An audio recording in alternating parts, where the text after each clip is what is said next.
Handa na ba ang inyong mga puso para sa isang kwentong susubok sa inyong pananaw tungkol sa pag-ibig, pagtataksil, at pagbangon?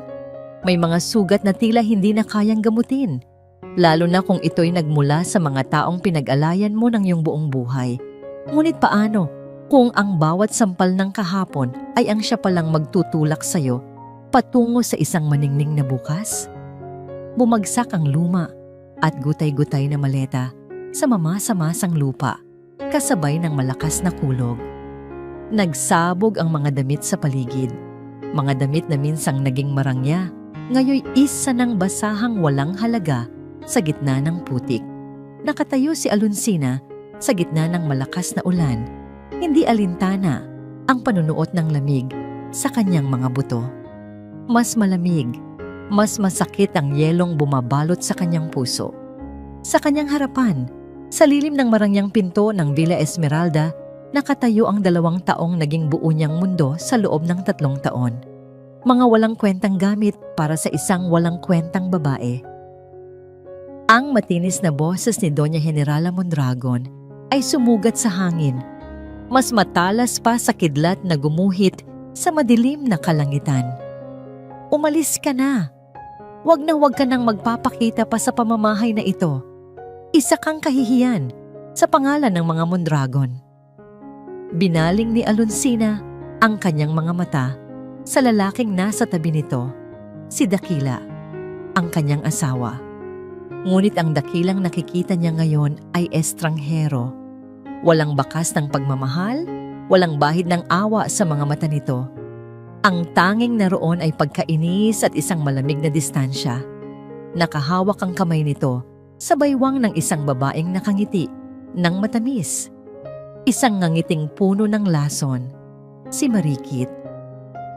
Dakila, halos pabulong na usal ni Alonsina. Umaasang may makikita siyang kahit katiting na pagsisisi. Ngunit umiling lamang si Dakila. Tapos na tayo, Sina. Ang pagsasama natin, ito ang pinakamalaking pagkakamali ng buhay ko. Bawat salita ay isang punyal na bumaon ng malalim sa kanyang dibdib. 3 taon. 3 taon ng pagtitiis, ng pagsasakripisyo, ng paglunok ng sariling orgulyo para lamang sa pag-ibig na inakala niyang totoo. Nawala lahat sa isang iglap. Lumapit si Marikit. Ang mga alahas nito'y kumikinang kahit sa dilim. May inabot itong ilang lukot na pera sa kanya. Heto, te, pamasahe mo pa uwi sa kung saang lupalop ka man nanggaling. Ang boses nito'y kasing tamis ng pulot. Ngunit ang intensyon ay kasing pait ng apdo. Huwag mong sabihing hindi kami naging mabait sa'yo hanggang sa huli. Iyon na ang huling sampal. Hindi sa pisngi, kundi sa kanyang pagkatao. Hindi niya kinuha ang pera. Dahan-dahan siyang tumalikod. Bawat hakbang ay parang may bigat na 1,000 alaala. Narinig niya ang pagsara ng malaking pinto ng mansyon. Narinig niya ang halakhak ni Marikit sa loob. Narinig niya ang katahimikan ni Dakila. Isang katahimikang mas nakakabingi pa sa lahat. Naglakad siya palayo. Yakap ang sarili sa gitna ng walang tigil na buhos ng ulan. Isang maliit, talunang anino, sa gitna ng malawak at marangyang Hacienda del Cielo. Para sa sino mang makakakita, siya ay isang larawan ng kaawa-awang babaeng tinakbuhan ng kapalaran. Ngunit habang papalayo siya, habang ang mga ilaw ng Villa Esmeralda ay tuluyan ng lumabo sa kanyang likuran, may nagbago.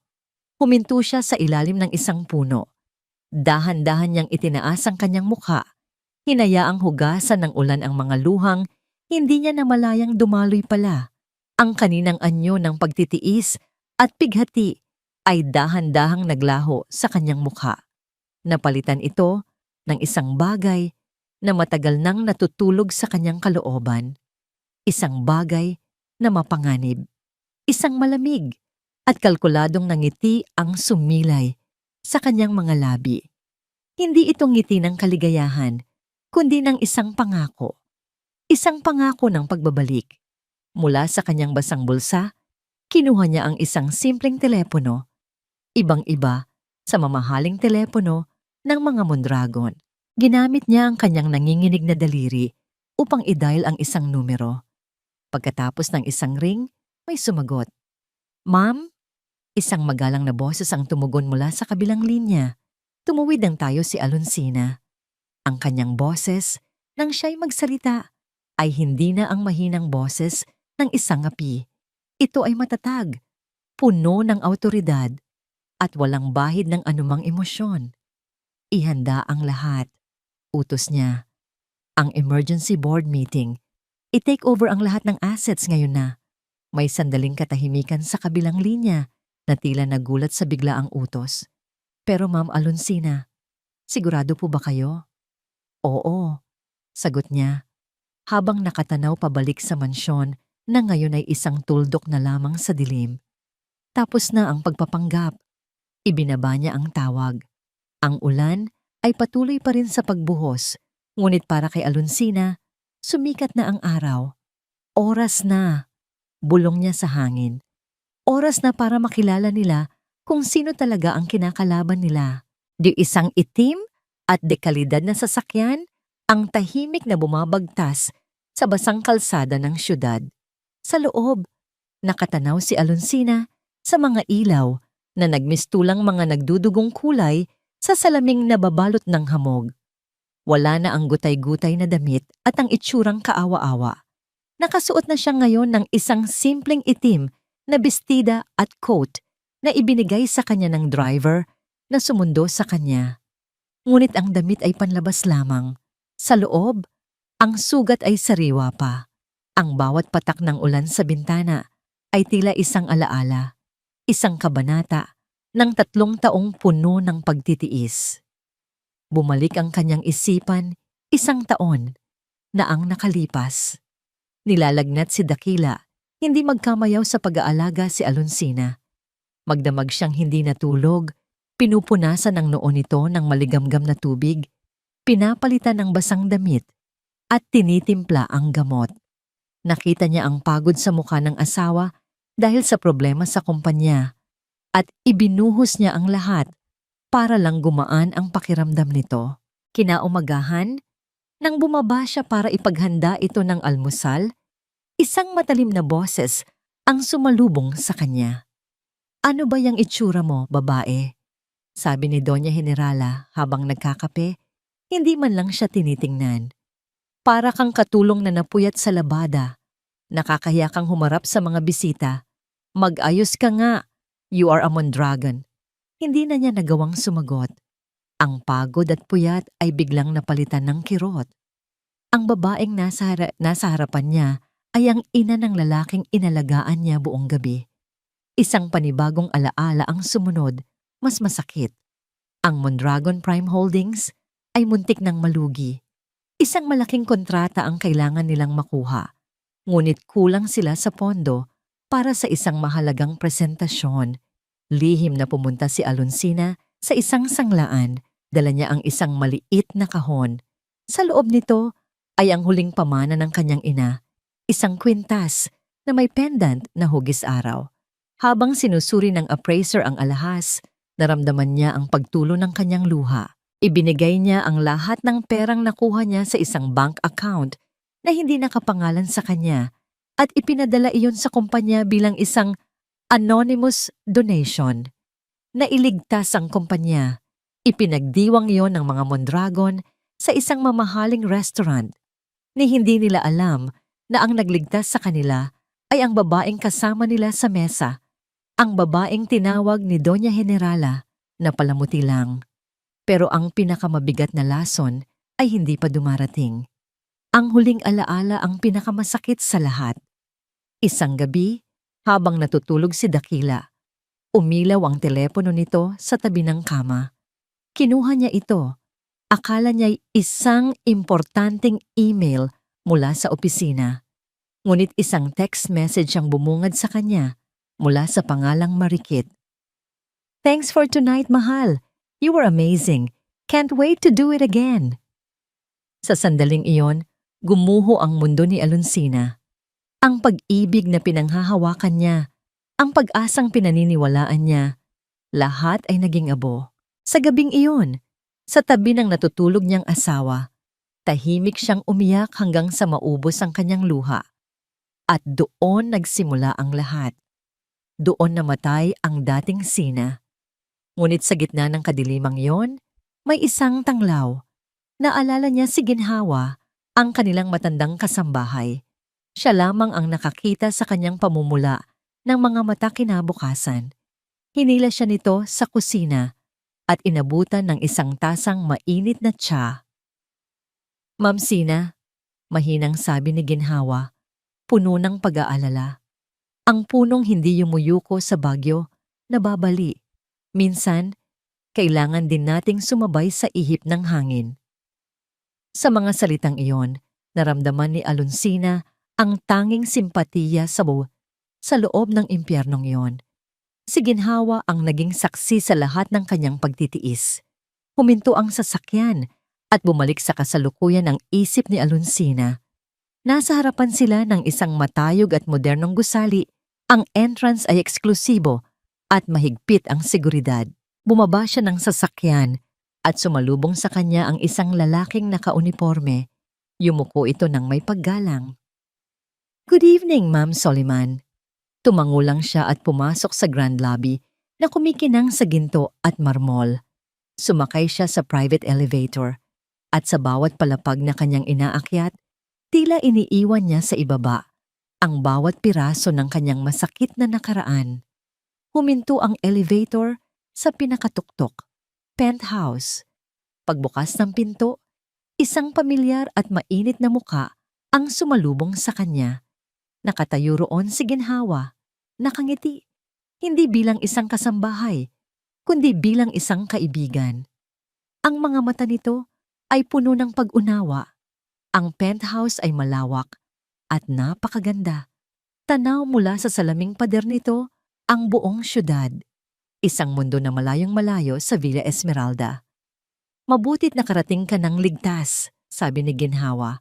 Ngumiti si Alonsina. Isang tunay na ngiti sa unang pagkakataon sa gabing iyon. Lumapit si Ginhawa at niyakap siya. "Welcome home, Ma'am Alonsina." Sa pagkakarinig ng kanyang buong pangalan, naramdaman ni Alonsina ang pagbabalik ng kanyang lakas. Wala na ang takot, wala na ang pag-aalinlangan. Ang babaeng nakatayo ngayon sa gitna ng karangyaan na pinaghirapan niya at hindi ipinagkaloob lang ay hindi na ang Sina na kanilang tinapakan. Siya na si Alonsina at nagsisimula pa lang ang lahat. Ilang araw na ang lumipas mula nang palayasin nila si Alonsina. Sa Villa Esmeralda, ang hangin ay hindi na mabigat. Napalitan ito ng halimuyak ng mamahaling pabango, ng tunog ng masayang tawanan at ng pakiramdam ng isang matagumpay na panalo.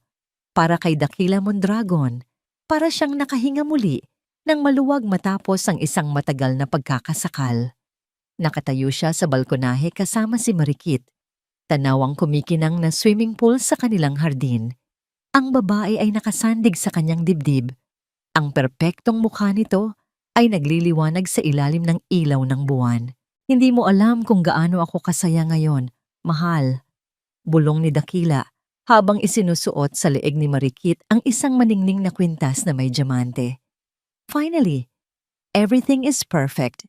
Ikaw ang nararapat dito. Ikaw ang reyna ng bahay na ito." Hinaplos ni Marikit ang malamig na diamante sa kanyang balat at isang matamis na ngiti ang gumuhit sa kanyang mga labi. "Bagay ba sa akin?" "Everything looks perfect on you," sagot ni Dakila. Hinalikan ito sa noo. Sa kanyang isip, ikinukumpara niya ang kislap ni Marikit sa kupas na anyo ni Sina. Walang duda, tama ang kanyang naging desisyon. Si Sina ay isang pagkakamali, isang batong humihila sa kanya pababa. Si Marikit ang kanyang tropeo, ang simbolo ng kanyang tagumpay. Mula sa loob, narinig nila ang malakas na boses ni Doña Generala. Kausap nito sa telepono ang isa sa kanyang mga amiga at ang boses nito'y puno ng pagmamayabang. "Ay oo, Mare. Finally, nawala na ang malas sa pamilya. Itong si Marikit, She's a Sandoval. Kilala ang pamilya nila sa alta sosyedad. Hindi tulad ng, alam mo na, yung dati. Pulot lang sa kung saan. Pumasok si Dakila sa loob. Isang ngiti ng pagsang-ayon sa kanyang mukha. Mama, hinay-hinay lang. Baka marinig ka ng mga kapitbahay. Hayaan mo sila. Mataray na sagot ng matanda bago bumalik sa pakikipag-usap sa telepono. As I was saying, Mare, magpapa-party ako next week. An engagement party for Dakila and Marikit. Kailangang makita ng lahat kung sino ang karapat-dapat na maging isang Mondragon. Napailing na lang si Dakila. Kahit kailan, ang kanyang ina. Ngunit sa pagkakataong ito, sang-ayon siya. Kailangan nilang ipakita sa buong mundo ang kanilang bagong simula. Biglang tumunog ang telepono ni Dakila. Isang pangalan ang lumabas sa screen. Attorney Robles, ang abogado ng kanilang kumpanya. Tiningnan niya ang oras. Halos 10:00 na ng gabi. Bakit tatawag ito? Excuse me, sabi niya kay Marikit bago sagutin ang tawag. Hello, ate? Napatawag ka? Sa kabilang linya ang boses ng abogado ay hindi kalmado. Ito'y nagmamadali at puno ng pag-aalala. Mr. Mondragon. Sir, pasensya na sa abala. May malaki po tayong problema. Nawala ang nangiti sa mukha ni Dakila. Anong problema? May nag-call po ng isang emergency board meeting para bukas ng umaga, 9 a.m. sharp. Ano? Sino? Wala namang pwedeng gawin yan maliban sa akin o kay mama. Iyon na nga po ang problema, sir. Nanginginig ang boses ng abogado. Someone bought out a massive number of shares. Isang hostile takeover. The mysterious shareholder now owns 55% of Mondragon Prime Holdings. Sila na po ang may control. Parang binuhusan ng malamig na tubig si Dakila. Sino? Sinong shareholder yan? How did this happen without us knowing? Hindi po namin malaman, sir. Everything was done through a series of shell corporations. Napakabilis. Napakalinis. Bukas daw po sila magpapakilala sa board. Ibinaba ni Dakila ang tawag. Ang kanyang mga kamay ay bahagyang nanginginig. Ang selebrasyon sa kanyang dibdib ay biglang napalitan ng isang gumagapang na kaba. Anong nangyari, anak? Tanong ni Doña Generala na natapos na sa kanyang tawag. May problema sa kumpanya, ma. Malaki. Kinabukasan ang hangin sa boardroom ng Mondragon Prime Holdings ay mabigat. Lahat ng miyembro ng board ay naroon, nagbubulungan, puno ng katanungan. Si Dakila at Doña Generala ay nakaupo sa magkabilang dulo ng mesa, pilit na ipinapakita ang kanilang kapangyarihan, ngunit ang kanilang mga mata ay hindi maitago ang pagkabalisa. Sino kaya ang may gawa nito? Bulong ni Doña Generala sa anak. Ang mga kalaban natin sa negosyo? Imposible! We covered all our bases. Hindi ko alam, mama. Sagot ni Dakila habang pinupunasan ang namumuong pawis sa kanyang noo. Eksaktong 9:00 ng umaga, bumukas ang malaking pinto ng boardroom. Lahat ng mata ay napako roon, naghihintay. Unang pumasok ang isang grupo ng mga abogado na may dalang mga itim na briefcase. Ngunit hindi sila ang tinitingnan ng lahat. Ang tinitingnan nila ay ang taong naglalakad sa gitna. Isang babae, nakasuot ng isang eleganteng itim na power suit na perpektong bumagay sa kanyang katawan. Ang kanyang buhok ay nakaayos sa isang makinis na bon. Ang kanyang paglalakad ay puno ng kumpiyansa. Bawat hakbang ay may bigat at awtoridad. Natigilan si Dakila. Ang kanyang puso ay biglang kumabog ng napakabilis. Kilala niya ang mukhang iyon. Ngunit ang aurang bumabalot dito ay banyaga. Si Doña Generala ay napanganga. Hindi makapaniwala sa kanyang nakikita. Huminto ang babae sa bakli sa pinakadulo ng mesa, sa upuang nakalaan para sa chairman. Inilibot niya ang kanyang malamig na tingin sa lahat ng naroroon at sa huli, ito'y tumama sa mga mata ni Dakila. Isang maliit na ngiti ang sumilay sa kanyang mga labi. Ang nanim ang ngiting iyon na minsan ay puno ng pagmamahal para sa kanya, ngayon ay puno ng yelo. Magandang umaga, sabi ni Alonsina Soliman. Ang kanyang boses ay kalmado, ngunit umaling-awngaw sa buong silid na puno ng tensyon. I believe you know who I am. Ang katahimikan sa loob ng boardroom ay halos nakakabingi. Tila lahat ng hangin ay ninakaw mula sa silid. Ang mga miyembro ng board, mga makapangyarihang tao sa kanilang sariling karapatan, ay ngayon ay parang mga estatuang nakatitig sa babaeng nakatayo sa dulo ng mesa. Mula sa kanyang kinauupuan, naramdaman ni Alonsina ang lahat ng kanilang mga mata. Naramdaman niya ang pagkabigla, ang pagkalito, at higit sa lahat, ang takot. Ngunit wala sa mga yon ang nakapagpatinag sa kanya. Ang mga matang nakatingin sa kanya ngayon ay wala pa sa kalahati ng sakit na idinulot ng mga mata ni Dakila ng gabing iyon sa ilalim ng ulan. Maari na kayong magsiupo, sabi ni Alonsina. Ang kanyang boses ay kalmado at may awtoridad. Sumunod naman ang lahat na parang mga tupang walang sariling isip. Sumenya siya sa kanyang mga abogado na agad namang ipinamahagi ang makakapal na folder sa bawat miyembro ng board. Siya lamang ang nanatiling nakatayo. As you all know, panimula niya, ang kanyang tingin ay isa-isang dumapos sa bawat mukha. Sinagtala Corporation is now the majority shareholder of Mondragon Prime Holdings at bilang kinatawan nito, narito ako upang siguruhin na ang ating investment ay mapapangalagaan. Lumunok si Dakila. Alonsina, anong ibig sabihin nito? Anong laro to? Ngumiti si Alonsina, isang ngangiting hindi umabot sa kanyang mga mata. Walang laro dito, Mr. Mondragon. This is business. Isang negosyo na tila napabayaan na ninyo. Binuksan niya ang isang laptop at ipinroject sa malaking screen sa likod niya ang isang serye ng mga graph at financial data. Ang mga numero ay nakasulat sa kulay pula. Lahat ay pababa.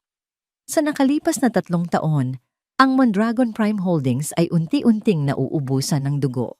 Sales are down by 40%. Utang? Sky high.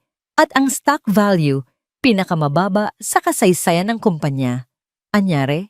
Ang tanong ay retorikal, ngunit puno ng pang-uuyam. Nakita niya ang pamumula ng mukha ni Dakila. Hindi yan totoo. Sigaw ni Doña Generala, hindi na napigilan ng sarili. You know nothing.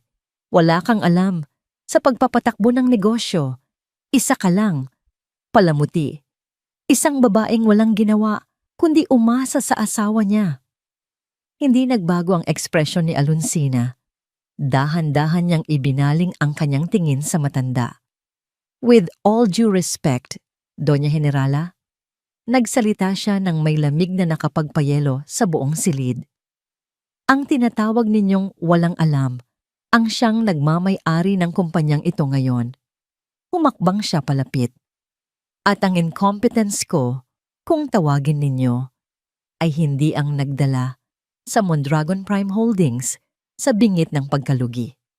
Kayo at ang magaling ninyong anak. Isang kolektibong paghinga ng gulat ang narinig sa buong boardroom. Walang sino man ang nangahas na magsalita ng ganoon kay Doña Generala Mondragon. Bago pa man tuluyang bumagsak ang kumpanyang ito, patuloy ni Alonsina, bumalik ang tingin sa board. May mga kagyat na pagbabagong kailangang ipatupad. Effective immediately, Mr. Dakila Mondragon is relieved of his duties as CEO. Ano? Sabay na sigaw ni Dakila at ng kanyang ina.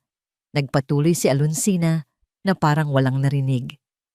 Bilang kapalit, I nominate Mr. Ricardo De Leon, one of our most trusted executives from Sinagtala, as interim CEO upang pamunuan ang transition.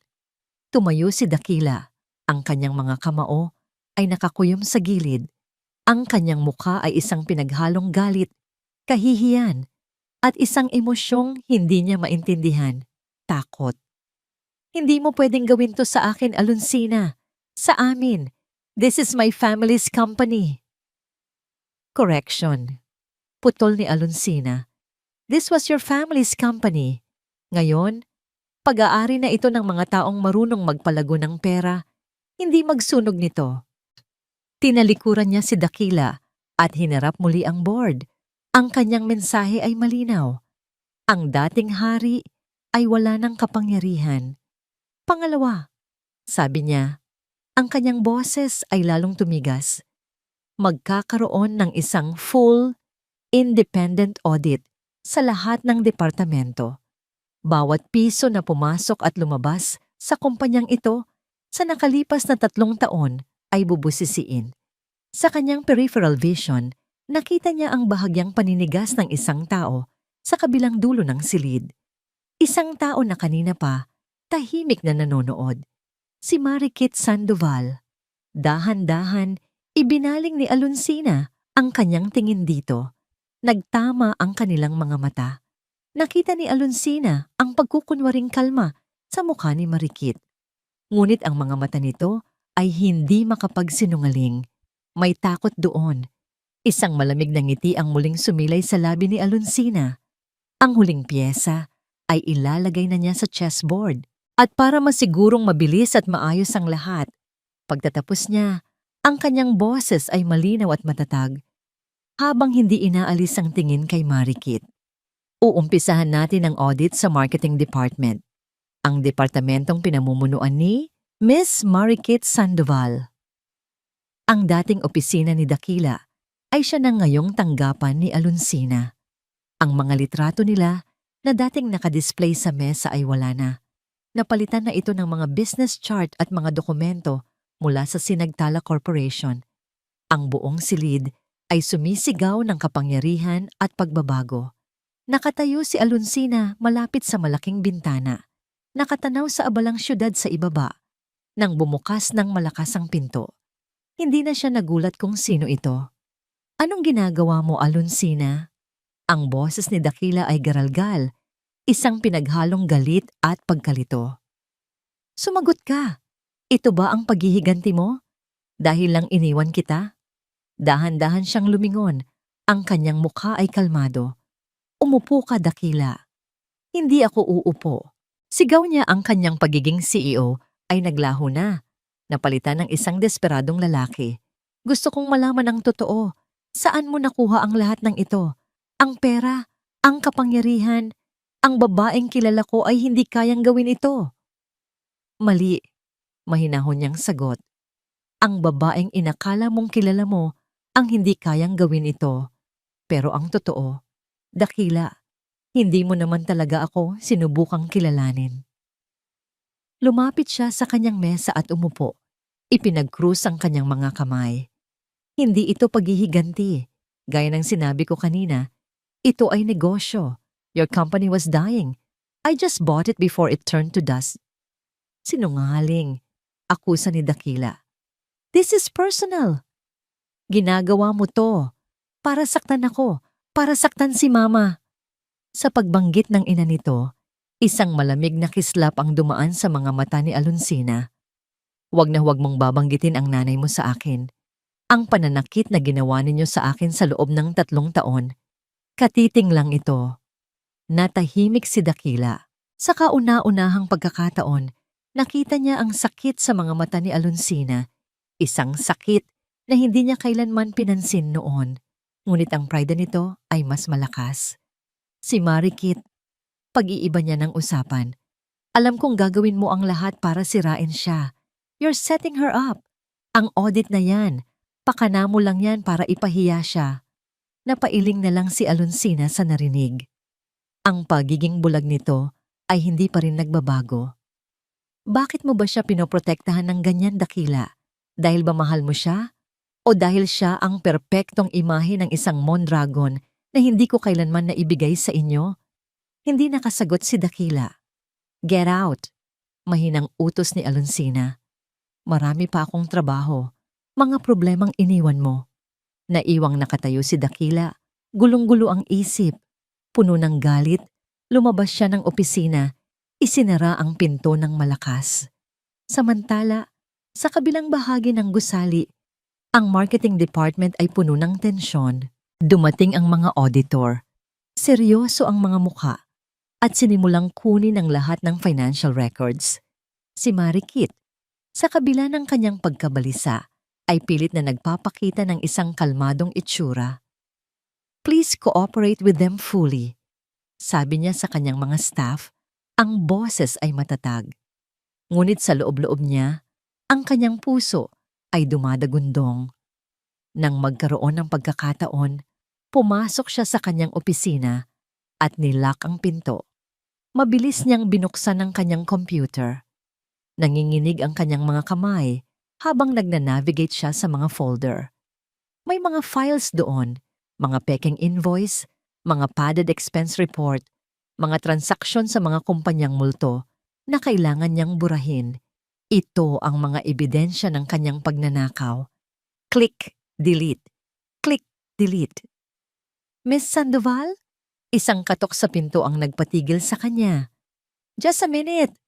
Sigaw niya habang binibilisan ang pagbura. Nang matapos, mabilis niyang inempty ang recycle bin. Huminga siya ng malalim, pinakalma ang sarili bago buksan ang pinto. Isang auditor ang nakatayo roon. "We need access to your computer, ma'am," sabi ng lalaki. "Of course," sagot ni Marikit. Isang matamis na ngangiti ang ipinakita. "Anything to help the audit." Sa kabilang dako, ang telepono ni Alonsina ay tumunog. Isang tawag mula sa isang numerong hindi niya inaasahan. Si Doña Generala. Sinagot niya ito at inilagay sa speakerphone. "Alonsina!" Ang tili ng matanda sa kabilang linya. Puno ng galit. "Ano ang karapatan mong gawin to sa amin? Demonyo ka! Ahas ka na pumasok sa pamilya namin." Hindi umimik si Alonsina. Hinayaan lang niya itong magsalita. "Akala mo kung sino ka na? Isang tawag ko lang sa mga koneksyon ko. Sisirain kita. Ibabalik kita sa putikan kung saan ka nanggaling." Nang matapos ang matanda, isang malamig na tawa ang kumawala sa bibig ni Alonsina. "Gawin ninyo, Donya. Subukan ninyo. Let's see kung sino sa mga koneksyon ninyo ang kakampi sa inyo kapag nalaman nilang wala na kayong pera." Pagkatapos ay nagbanta, nakiusap at nagmakaawa ang matanda. Ngunit ang puso ni Alonsina ay bato na. Tahimik niyang ibinaba ang tawag. Ilang minuto ang lumipas, pumasok ang pinuno ng audit team sa kanyang opisina.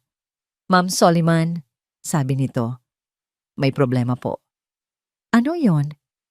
"We found evidence of large fund transfers through ghost projects under the marketing department. Pero mukhang may mga importanteng files na nabura sa computer ni Mrs. Sandoval bago pa kami dumating." Isinara ni Alonsina ang laptop na kanyang ginagamit. Isang maliit. Kontentong ngangiti ang sumilay sa kanyang mga labi. Ang isda ay kumagat na sa pain. "Huwag kayong mag-alala," sabi niya sa auditor. Ang kanyang boses ay puno ng kumpiyansa. "Alam kong gagawin niya yan." Itinuro niya ang isang external hard drive sa kanyang mesa. "Kumuha ako ng kopya ng buong server ng kumpanya noong 1 linggo pa. Every single file, every single transaction." Tumingin siya sa auditor, ang kanyang mga mata ay nagliliyab. "I have a backup." Gabi na. Ang opisina ni Marikit Sandoval ay madilim. Ang tanging liwanag ay nagmumula sa screen ng kanyang telepono at sa mga ilaw ng syudad sa labas. Kanina pa siya pabalik-balik sa kanyang paglalakad. Ang kalmadong maskara na ipinakita niya buong araw ay tuluyan ng gumuho. Ang natira ay purong desperasyon. Alam niyang nahuhuli na siya. Ang pagbura niya ng mga files ay isang pagkakamali. Isa itong malinaw na pag-amin ng kasalanan. At ang babaeng iyon, si Alonsina, alam niyang hindi ito tanga. Siguradong mayroon itong alas na hindi pa ipinapakita. Muling nag-vibrate ang kanyang telepono. Isang pangalan na walang litrato ang lumabas sa screen. The client. Huminga siya ng malalim bago sagutin ang tawag. "Hello?" sabi niya. Pilit na pinapakalma ang kanyang nanginginig na boses. "Ano nang nangyayari dyan?" Isang malamig at makapangyarihang boses ng lalaki ang tumugon. "Ang balita ko, may bagong reyna ang Mondragon Prime at mukhang hindi kanya gusto. May problema lang. Mabilis na sagot ni Marikit. But I can handle it, I just need more time.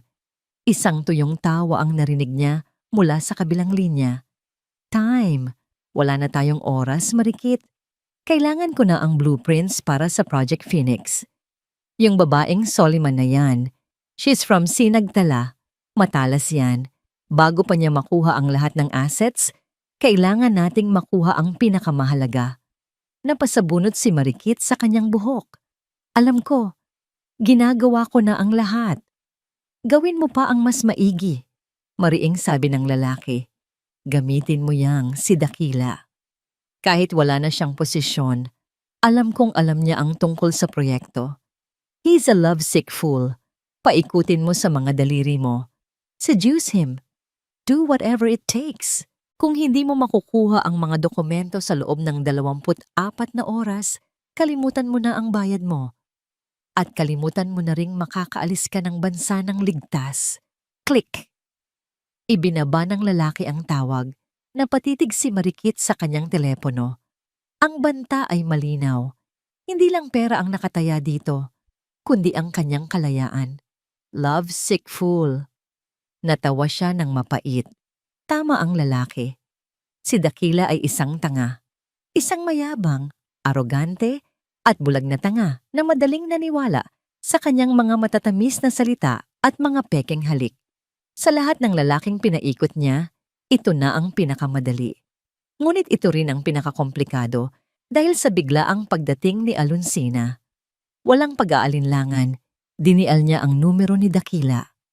Makalipas ang isang oras, nagkita sila sa isang mamahaling bar, sa isang private booth kung saan walang makakarinig. Si Dakila ay mukhang gusgusin, amoy alak at puno ng galit. Hindi ako makapaniwala sa ginawa niya. Paulit-ulit na sabi ni Dakila. Hawak ang baso ng whiskey. Ang babaeng yon. Sinira niya ako. Sinira niya ang pamilya ko. Huminga ng malalim si Marikit at inilagay ang kanyang pinaka-nakakaawang mukha. Hinawakan niya ang kamay ni Dakila. Mahal, narito ako. Hindi kita iiwan. Lalabanan natin siya ng magkasama. Tumingin si Dakila sa kanya. Ang mga mata ay puno ng pasasalamat. Talaga? Oo naman, bulong ni Marikit. Dahan-dahang inilapit ang kanyang mukha. Ikaw ang mahal ko. Tandaan mo yan. Hinalikan niya ito. Isang halik na pinag-aralan, perpekto ang timing, puno ng pagkukunwaring pagsinta. Nang maghiwalay ang kanilang mga labi, ipinatong niya ang kanyang ulo sa balikat nito. Natatakot ako, Dakila, sabi niya. Ang boses ay tila isang batang nangangailangan ng tulong. Ang audit na yan. Alam kong gusto akong ipitin ni Alonsina. Anong gagawin ko? Huwag kang mag-alala. Mabilis na sagot ni Dakila. Ang pagiging kabalyero ay nanaig. Hindi ako papayag na saktan ka niya. Pero may isang bagay akong mas ikinatatakot. Patuloy ni Marikit. Dahan-dahang inilalatag ang kanyang bitag. Yung Project Phoenix, yun ang pinakamalaking proyekto ng Mondragon. Di ba? Paano kung gamitin niya yun laban sa'yo? Paano kung angkinin niya ang lahat ng pinaghirapan mo? Nakita niya ang pagbabago sa ekspresyon ni Dakila. Ang galit ay lalong nag-alab. Ang Project Phoenix ay ang kanyang legacy project, isang revolutionary real estate development na siya mismo ang nagplano. Hindi niya pwedeng gawin yon, mariing sabi ni Dakila. Nasa akin ang lahat ng kopya ng mga plano, ang mga orihinal na konsepto. Ako ang may hawak ng susi. Ito na ang pagkakataon ni Marikit. Itinaas niya ang kanyang mukha, ang mga mata ay nanlalaki sa pekeng pag-aalala. Talaga? Nasaan? Ligtas ba? Baka makuha niya. Dakila. Kailangan nating itago yan. Kailangan nating protektahan ang pinaghirapan mo. Dahil sa alak at sa emosyonal na manipulasyon, hindi na nakapag-isip ng diretso si Dakila. Ang tanging nakikita niya ay isang babaeng nag-aalala para sa kanya, isang kakampi sa gitna ng digmaan. Oo, Oh, tama ka. Nasa isang secure drive. It's in my personal safe sa bahay. Ngumiti si Marikit sa kanyang isip. Checkmate. Puntahan na natin, sabi niya. Kunin natin ngayon din para makasiguro tayo. Sa kabilang dako, sa penthouse ni Alonsina, katahimikan ang naghahari. Katatapos lang niyang kausapin ng audit team. Ang mga ebidensya ng pagnanakaw ni Marikit ay malinaw na. Ngunit may kulang. May isang bagay na hindi tama. Bakit isang tanyag na socialite ang magnanakaw ng ganoong kaliit na halaga kumpara sa yaman ng mga Mondragon? It didn't make sense. Maliban na lang kung biglang tumunog ang telepono sa kanyang mesa. Si Ginhawa, Mama Alonsina, pasensya na po sa abala, sabi ng matanda. Kaalis lang po ni Sir Dakila kanina. Mukhang lasing. Pero may narinig po ako habang paalis sana siya. May kausap siya sa telepono, si Mama Marikit yata.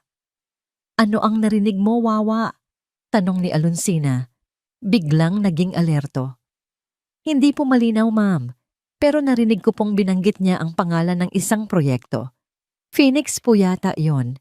At parang may sinabi siyang safe or secret. Sa pagkarinig noon, nag-connect ang lahat ng tuldok sa isip ni Alonsina. Ang pagnanakaw, ang audit, ang biglaang paglapit ni Marikit kay Dakila. Hindi lang ito tungkol sa pera. Ito ay corporate espionage. Mabilis siyang tumayo. Ang paghihiganti niya sa mga Mondragon ay isang bagay. Ngunit ang pagpapabagsak sa kumpanyang binuo ng lolo ni Dakila, na minsan din niyang itinuring na pamilya, ay ibang usapan. Hindi niya hahayaang may ibang makinabang sa gulo na ito. Hindi niya hahayaang manalo ang tunay na kalaban. Dinial niya ang numero ng kanyang hepe ng seguridad. Sundin mo sina Dakila Mondragon at Marikit Sandoval. Mabilis niyang utos. Alamin mo kung saan sila pupunta at ihanda ang isang team. We're crashing a party. Muling nagtipon ang board of directors.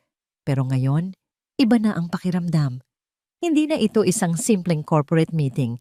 Ito ay isang paglilitis. Nakatayo si Dakila sa isang sulok kasama si Marikit sa kanyang tabi. Ang kamay nito ay mahigpit na nakahawak sa braso niya, na para bang siya ang tanging kalasag nito sa mundo.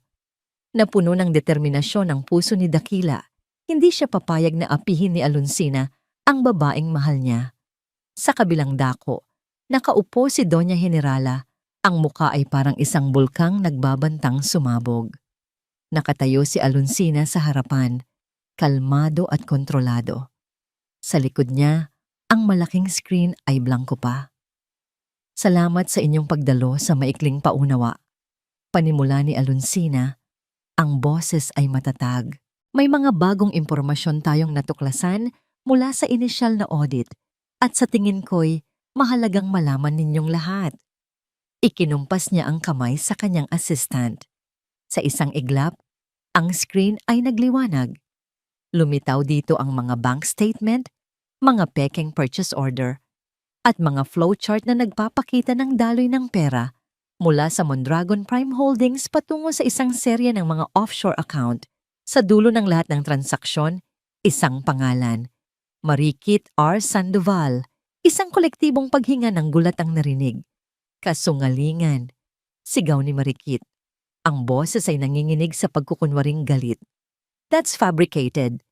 Peke yan. Gawa-gawa lang yan ni Alonsina para sirain ako. Oo. Segunda ni Dakila, humakbang pasulong. This is her revenge. Huwag kayong maniwala sa kanya. Hindi natinag si Alonsina. Hinayaan lang niya silang matapos. Pagkatapos ay tiningnan niya si Marikit ng diretso sa mata.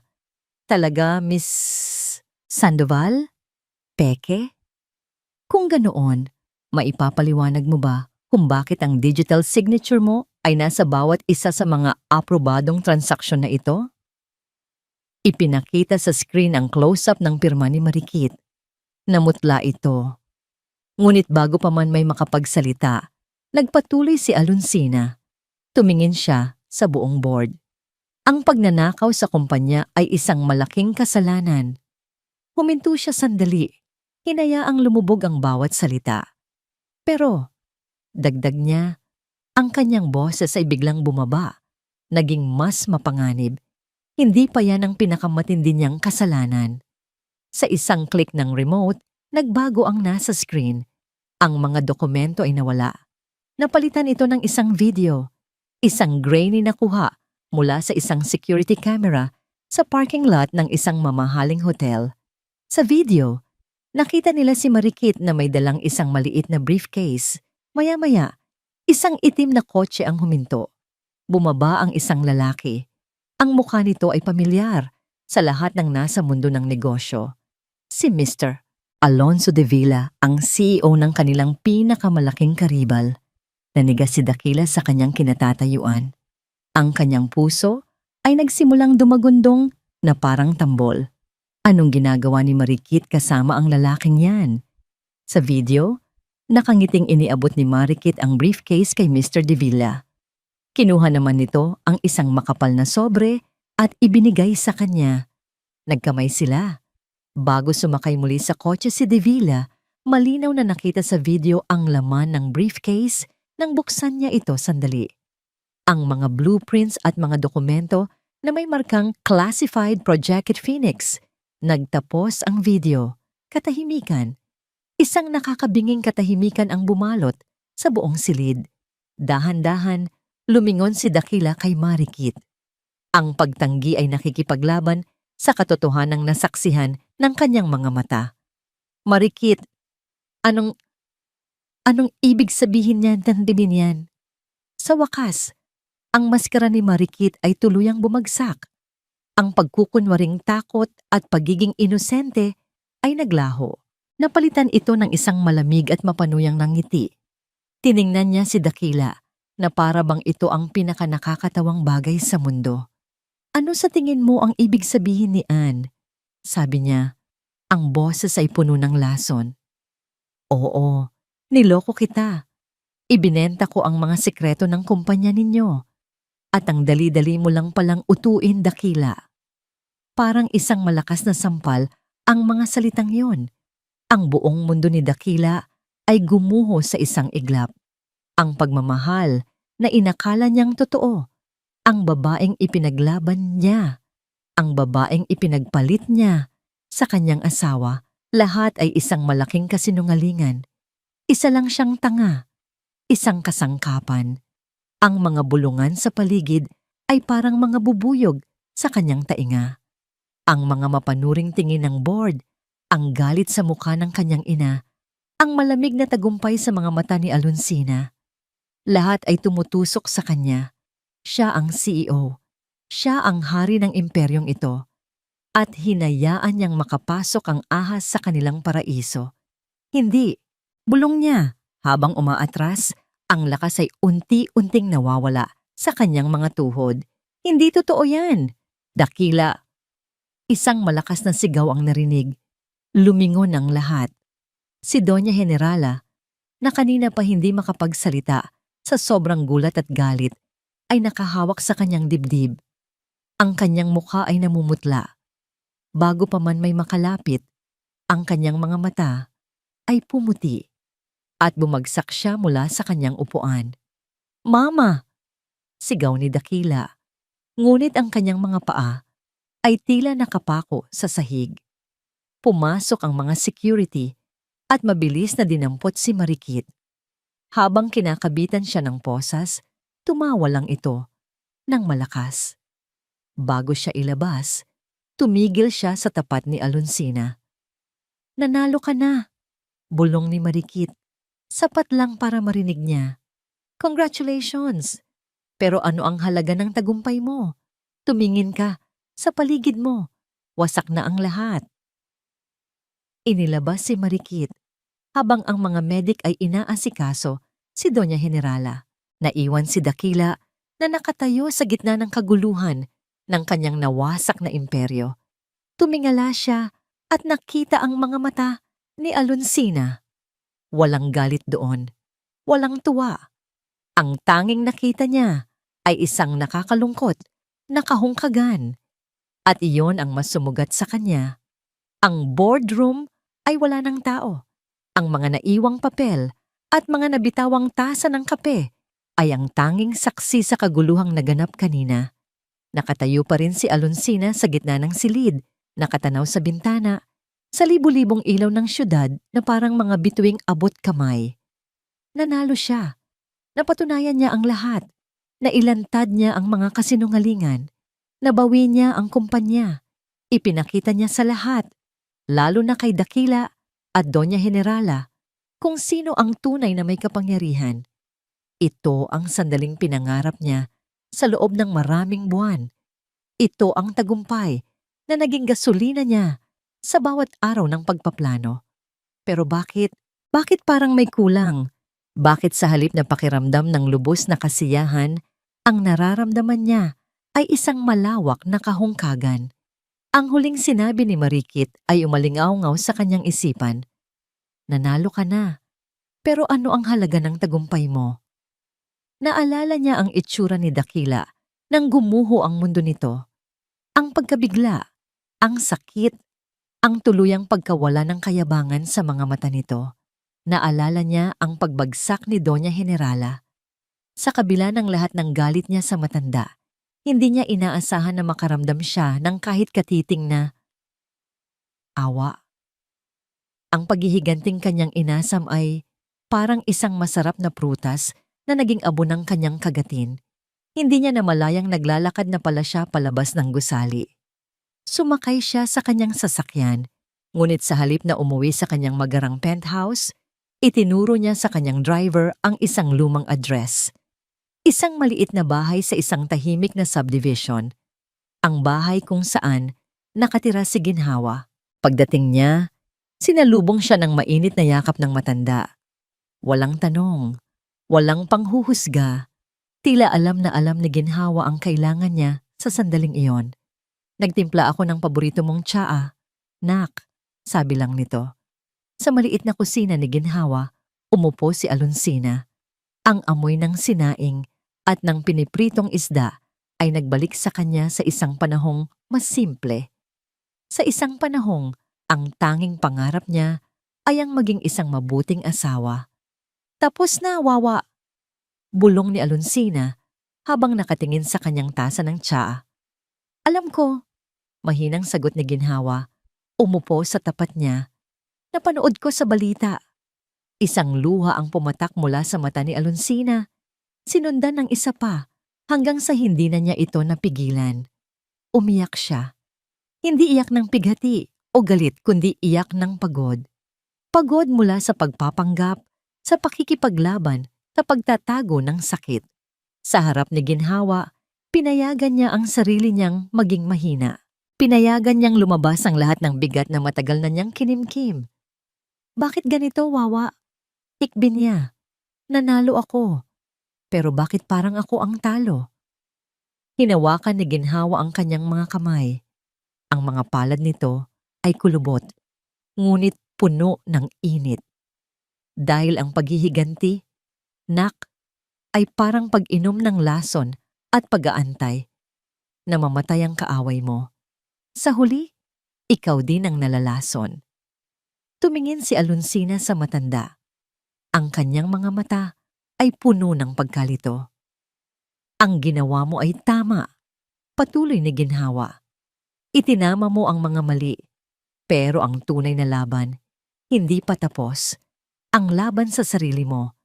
Kailangan mong palayain ang galit sa puso mo, hindi para sa kanila, kundi para sa iyo.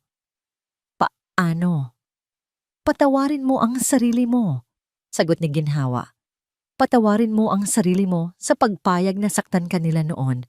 Patawarin mo ang sarili mo dahil kailangan mong maging matigas para mabuhay at tanggapin mo na ang sina na minahal nila at sinaktan ay wala na. Iba ka na at okay lang yan. Ang mga salita ni Ginhawa ay parang isang balsamong humaplos sa kanyang mga sugat.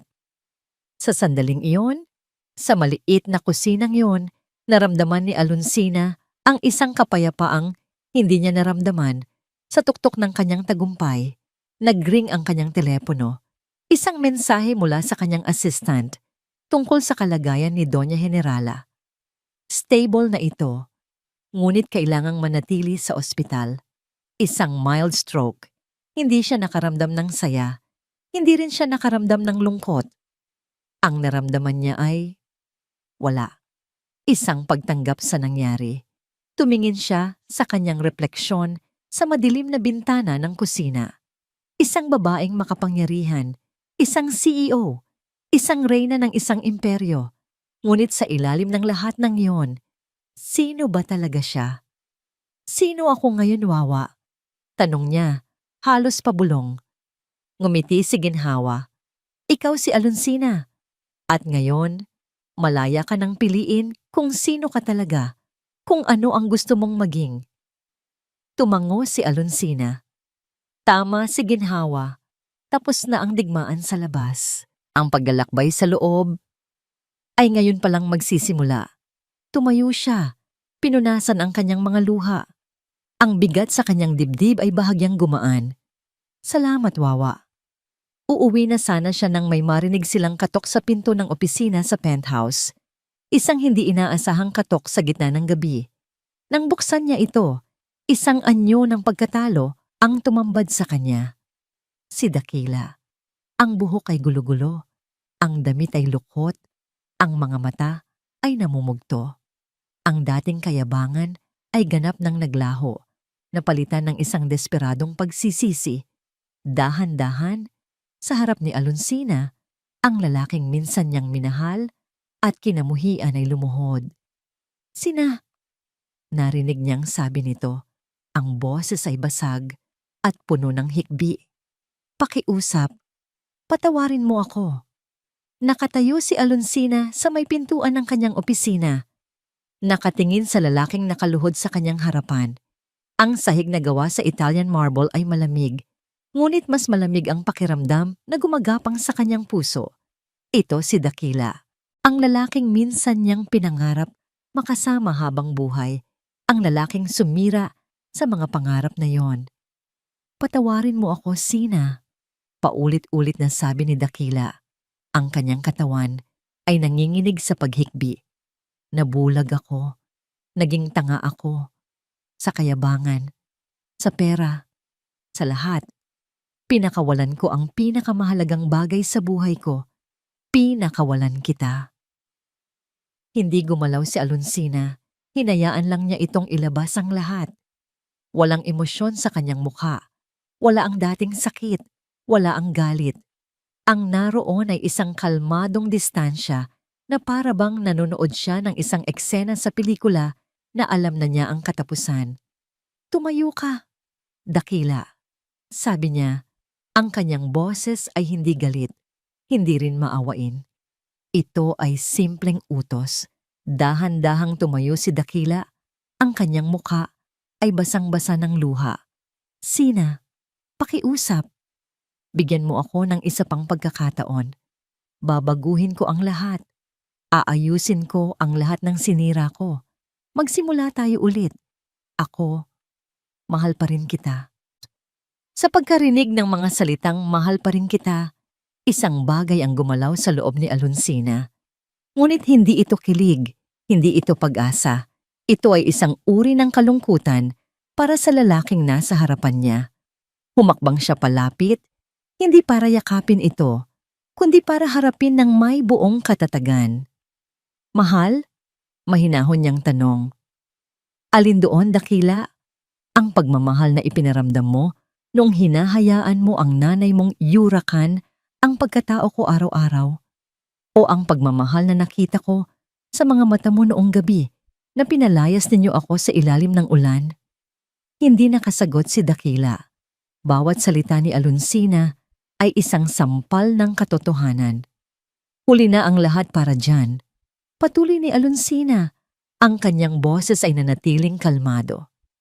At kailangan mong maintindihan, hindi ko ginawa ang lahat ng ito para bumalik ka sa akin. Ginawa ko ito para sa sarili ko. Ginawa ko ito para bawiin ang respeto at ang dignidad na ipinagkait ninyo sa akin. Kaya kong ibigay sa iyo yan ngayon. Desperadong sabi ni Dakila. Respeto, pagmamahal, Lahat. Sabihin mo lang. Isang maliit at mapait na ngiti ang sumilay sa mga labi ni Alonsina. Iyan ang problema, Dakila. Ang respeto ay hindi hinihingi. At ang pagmamahal, hindi na yan makukuha sa isang taong hindi na marunong magmahal sa sarili niya. Hindi mo na kailangang ibigay sa akin ang respeto dahil natutunan ko ng ibigay iyon sa sarili ko. Tumingin siya sa mga mata nito. Sa unang pagkakataon, hindi na niya nakita ang lalaking kinamuhian niya. Ang nakita niya ay isang lalaking naliligaw, isang lalaking nawasak dahil sa sarili niyang mga pagkakamali. Hindi mo ako sinira, Dakila, sabi niya. At sa pagkakataong ito, ang kanyang boses ay may bahid ng lambot, isang lambot na hindi awa, kundi pag-unawa. Ipinakita mo lang sa akin kung gaano ako katatag nang wala ka.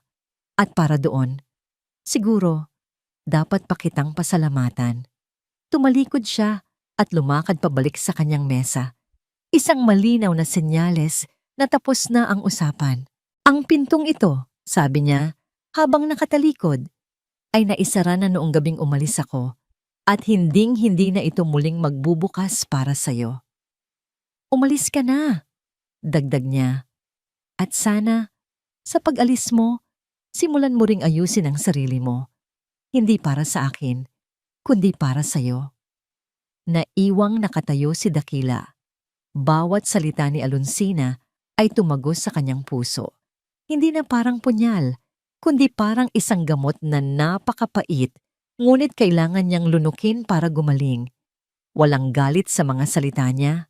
Ang mayroon ay katapusan, isang malinaw at hindi na mababagong katapusan. Tumango siya. Kahit hindi ito nakikita ni Alonsina, pinunasan niya ang kanyang mga luha. Dahan-dahan siyang tumalikod at naglakad palabas. Nang marinig ni Alonsina ang pagsara ng pinto, doon lamang siya huminga ng malalim. Isang hininga ng kalayaan. Ngunit ang gabi ay hindi pa tapos. Kinabukasan, habang si Doña Generala ay nagpapahinga sa kanyang silid sa Villa Esmeralda, matapos makalabas ng ospital, isang katok ang narinig niya sa pinto. Pumasok ang isang lalaking nakaunipormang panglegal. Doña Generala Mondragon, tanong ng lalaki. Ako nga, anong kailangan mo? Mataray pa rin niyang sagot kahit bakas na ang panghihina. May iniabot ang lalaki na isang makapal na sobre. Notice of eviction, ma'am. Napakunot ang noo ng matanda. Anong kalokohan ito? Pag-aari namin ang bahay na ito. Hindi na po, ma'am. Magalang na sagot ng lalaki. Ang Villa Esmeralda, kasama ang buong lupain ng Hacienda del Cielo, ay na-foreclose at naibenta na para bayaran ang ilan sa mga utang ng Mondragon Prime Holdings. Kanino? Kanino na ibenta? Halos pasigaw na tanong ni Doña Generala. Tiningnan ng lalaki ang kanyang mga papeles.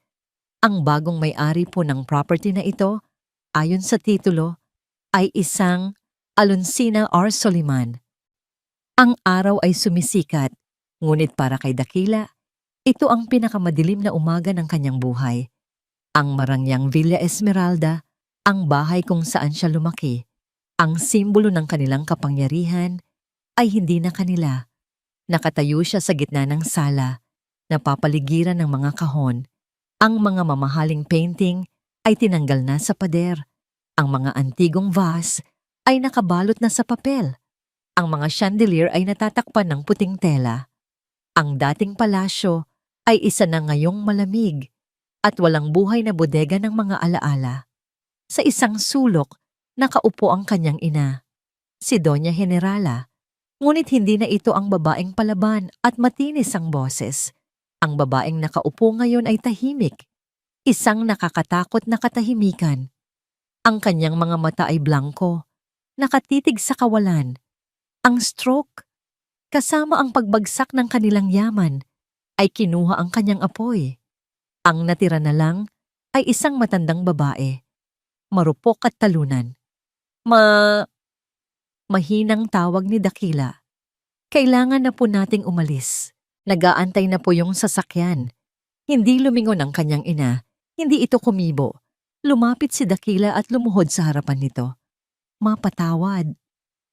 Sa unang pagkakataon, gumalaw ang mga mata ng matanda at tumingin sa kanya. Walang galit, walang sisi. Ang naroon lang ay isang malalim na kalungkutan. Isang kalungkutan na sumasalamin sa sariling nararamdaman ni Dakila. Saan tayo pupunta, anak? Tanong nito sa wakas. Ang boses ay mahina at garalgal. May inupahan po akong maliit na apartment sa syudad. Sagot ni Dakila. Pilit na hindi ipinapakita ang kahihiyan. Mula sa isang mansyon, ngayon ay lilipat sila sa isang apartment na mas maliit pa sa dati nilang kusina. Inalalayan niyang tumayo ang kanyang ina. Habang naglalakad sila palabas ng pinto, hindi napigilan ni Dakila na lumingon pabalik.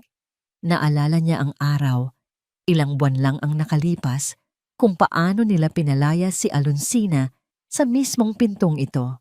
Siya nakatayo ng mayabang habang si Alonsina ay basang-basa sa ulan, dala ang isang gutay-gutay na maleta.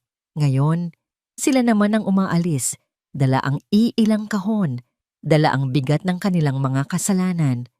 Ang pagkakaiba lang, walang ulan. Ngunit ang bagyo sa loob ng kanyang dibdib ay mas malakas.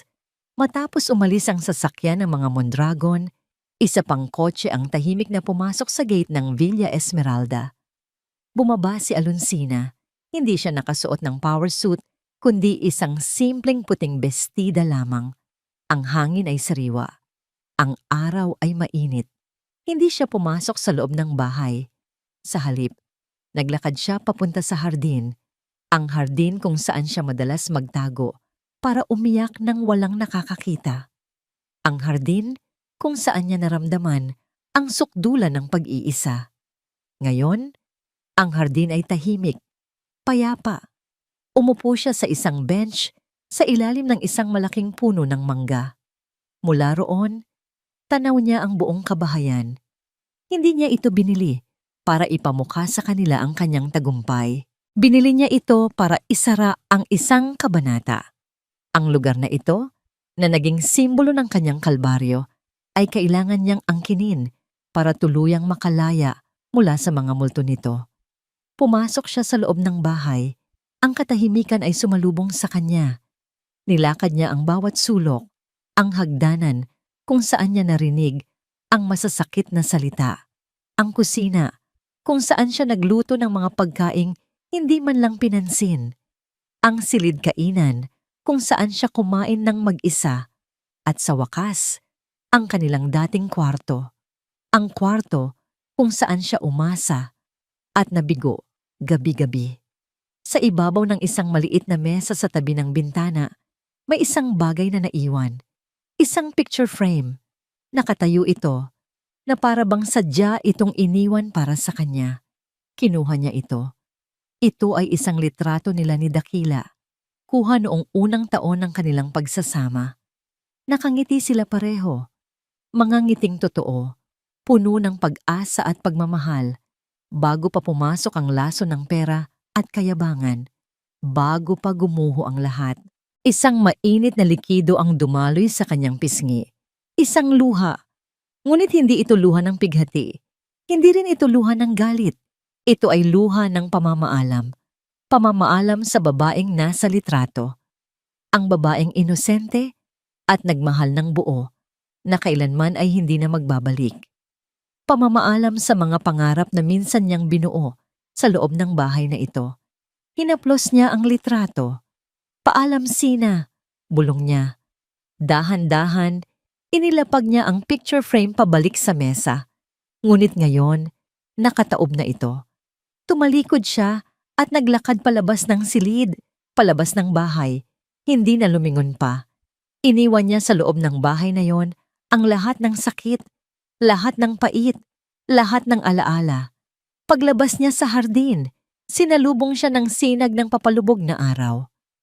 Ang langit ay kulay kahel at rosas, isang magandang tanawin, isang pangako ng isang bagong umaga. Sa unang pagkakataon sa loob ng napakatagal na panahon, naramdaman ni Alonsina ang tunay na kapayapaan. Tapos na. Malayang-malaya na siya. 6 na buwan ang lumipas. Ang Sinagtala Corporation ay lalong umunlad sa ilalim ng pamumuno ni Alonsina Soliman. Hindi na lang siya basta isang CEO, siya ay naging isang inspirasyon. Ang kanyang kwento, na kahit kailan ay hindi niya ipinagmayabang, ngunit naging usap-usapan sa mundo ng negosyo, ay naging simbolo ng katatagan at pagbangon. Isang umaga, abala siya sa kanyang opisina, ngunit ang nangiti sa kanyang labi ay hindi napilit. Ito'y totoo at magaan. Kausap niya sa video call ang kanyang mga bagong kaibigan, mga kapwa negosyante, mga artist, mga taong nakilala niya, hindi dahil sa kanyang yaman, kundi dahil sa kung sino siya. Sige na, Alonsina, sumama ka na sa amin sa beach next weekend. Aya ng isa sa kanila. Oo nga, all work and no play makes the Queen CEO a dull girl. Biro ng isa pa. Tumawa si Alonsina. Okay, I'll think about it. Pag-aaralan ko ang schedule ko. Walang pag-aaral, just say yes. Sige na nga, natatawa niyang sagot. Yes. Pagkatapos ng tawag, napatingin siya sa labas ng bintana. Ang araw ay napakaliwanag. Naalala niya ang dati niyang sarili, ang babaeng takot lumabas, takot magsalita. Ngayon, niyayakap na niya ang bawat pagkakataon na mabuhay ng totoo at masaya. Ang Villa Esmeralda, ipinagbili niya ito sa isang charity organization at ginawa itong isang halfway house para sa mga kababaihang biktima ng pang-aabuso. Ang lugar na minsan ay naging kulungan niya ay isa na ngayong simbolo ng pag-asa para sa iba. Sa hapon na yon, naisipan niyang maglakad-lakad. Napadaan siya sa isang maliit at tahimik na coffee shop na hindi niya pa napupuntahan. Pumasok siya para umorder. Habang naghihintay, isang pamilyar na boses ang kanyang narinig. 1 cappuccino for Miss Anna, please. Lumingon siya. Sa likod ng counter, nakasuot ng simpleng uniforme, ay si Dakila. Hindi na ito ang mayabang at makisig na CEO. Ang buhok nito'y simple lang ang gupit. Wala na ang mamahaling relo, ngunit may bago sa kanyang anyo. Ang dating pagkabagabag sa kanyang mga mata ay napalitan ng isang simpleng kapayapaan, isang uri ng pagtanggap. Nagulat siya, ngunit hindi ito isang masamang pagkagulat. Nagtama ang kanilang mga mata. Sa isang iglap, bumalik ang lahat ng alaala, ngunit wala na ang sakit. Nakita ni Dakila ang pagkagulat sa mukha niya. Ngumiti ito. Isang maliit, bahagyang nahihiyang ng ngiti. Tumango ito sa kanya bilang pagbati. Isang tango ng respeto. Tumango rin pabalik si Alonsina. Isang tango ng pagkilala. Walang salitang namagitan, hindi na kailangan. Sa tahimik na sandaling iyon, nagkaroon sila ng closure. Nakita niya ang isang taong nagsisikap na itayo muli ang kanyang buhay mula sa simula, sa tamang paraan. Nakita niya ang isang taong natutong magpakumbaba. Kinuha niya ang kanyang kape at lumabas ng shop. Hindi na siya lumingon pa. Ang kabanata nila ay tuluyan ng natapos. Kinagabihan, nagmamaneho si Alonsina pauwi. Pinili niyang dumaan sa may baybayin. Ibinaba niya ang bintana ng kanyang kotse at hinayaang hipan ng sariwang hangin mula sa dagat ang kanyang mukha. Ang araw ay papalubog na, nag-iiwan ng mga kulay ginto at lila sa kalangitan. Huminto siya sa isang tabi at bumaba. Naglakad siya sa buhanginan. Hinubad ang kanyang sapatos at naramdaman ang pagitan ng kanyang mga daliri sa paan ng malamig at basang buhangin. Pinanood niya ang paglubog ng araw. Mag-isa siya. Ngunit sa unang pagkakataon, ang pag-iisa ay hindi nangangahulugang kalungkutan. Para sa kanya, ito ay nangangahulugang kalayaan. Siya, si Alonsina Soliman, ang babaeng bumangon mula sa abo. Ang babaeng natutong hanapin ang kanyang sariling sinag. Ang babaeng natagpuan ang tunay na pag-ibig, ang pagmamahal para sa kanyang sarili. Ngumiti siya. isang ngiting payapa at puno ng pasasalamat. Ang kanyang kwento ng paghihiganti ay tapos na. Ang kanyang kwento ng pamumuhay ay ngayon palang nagsisimula. At dito po nagtatapos ang ating kwento. Isang paglalakbay na nagturo sa atin ng isang mahalagang aral. Ang tunay na halaga ng isang tao ay hindi kailanman masusukat ng opinyon ng iba. Ito ay matatagpuan sa kaibuturan ng ating puso, sa kakayahan nating bumangon sa bawat pagkadapa, at sa pagpili na mahalin ang ating sarili sa kabila ng lahat ng sakit. Ang pinakamatamis na tagumpay ay hindi ang paghihiganti, kundi ang pagpapatawad sa iba, at higit sa lahat, pagpapatawad sa ating sarili upang makapagsimula ng isang bagong umaga. Maraming salamat po sa inyong walang sawang pagsubaybay at pakikinig sa kwento ni Alonsina. Sana po ay may napulot kayong aral at inspirasyon. Ano po ang masasabi ninyo sa kanyang naging desisyon sa huli? At anong klaseng kwento naman po ang gusto ninyong marinig sa susunod? I-comment nyo lang po sa ibaba. Hindi dito nagtatapos ang ating paglalakbay. Marami pa pong kwentong kasing ganda at mas puno ng aral dito sa aming channel. Kung nagustuhan nyo ang kwentong ito, i-like, i-share sa pamilya at mga kaibigan, at mag-subscribe na rin para lagi kayong updated sa mga susunod pa naming kwento. I-click nyo ang notification bell para kayo ang unang makarinig kapag may bago kaming upload. Pagpalain po kayo ng Panginoon, kayo at ang inyong buong pamilya. Hanggang sa muli.